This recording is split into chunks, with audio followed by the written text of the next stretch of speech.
నష్టాలు తగ్గించుకునేందుకు రహదారి రవాణా సంస్థ పొదుపు మార్గాలపై దృష్టి పెట్టింది. డీజిల్ ధరాఘాతం నుంచి ఉపశమనం పొంది నష్టాలు రాకుండా చర్యల్ని చేపట్టింది. ఇప్పటి వరకు రాజధానిలో ప్రయోగాత్మకంగా చేపట్టిన బయోడీజిల్ వినియోగం భవిష్యత్తులో రాష్ట్ర వ్యాప్తంగా తిరిగే అన్ని బస్సులకు వాడాలని నిర్ణయించింది.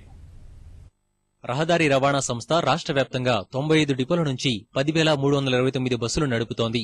నిత్యం లక్షల కిలోమీటర్ల దూరం బస్సులు తిరుగుతున్నాయి. రోజుకు సగటున 175 లక్షల లీటర్ల డీజిల్ వినియోగిస్తున్నారు. తరచూ పెరుగుతున్న డీజిల్ ధరతో సంస్థపై భారం పెరుగుతోంది. ఇది కాస్త నష్టాలకు దారితీస్తోంది.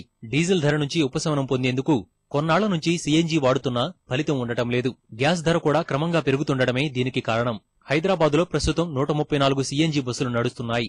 గ్యాస్ కొరత వల్ల వీటి సంఖ్య పెరగడం లేదు. ఈ పరిస్థితుల్లో తక్కువ ధరకే దొరికే బయోడీజిల్ ను పెద్ద ఎత్తున వినియోగించాలని సంస్థ నిర్ణయించింది.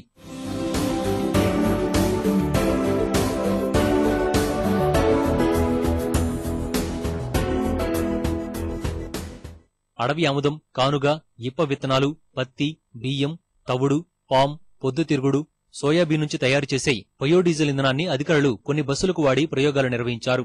సాధారణ డీజిల్లో 10% బయోడీజిల్ కలిపి మైలేజ్ నమోదు చేశారు. దీనిపై సంతృప్తి చెందిన అధికారులు తక్కువ ఖర్చుతోనే ఎక్కువ కిలోమీటర్లు తిప్పేందుకు అవకాశం ఉందని గ్రహించారు. తొలి దశలో భాగంగా హైదరాబాద్ సిటీ జోన్లలోని 14 డిపోల్లో 1500 బస్సులకు రోజు బయోడీజిల్ వాడాలని నిర్ణయించారు.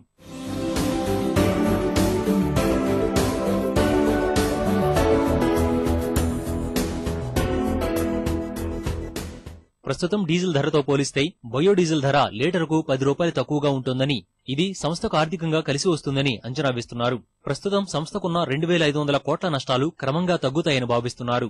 బయోడీజిల్ వినియోగం ద్వారా ఖర్చులు మిగిల్చుకోవటమే కాకుండా వాయు కాలుష్యం కూడా నియంత్రించవచ్చని అధికారులు తెలిపారు. అందుకే బయోడీజిల్ వాడకాన్ని విస్తరిస్తున్నామని పేర్కొన్నారు.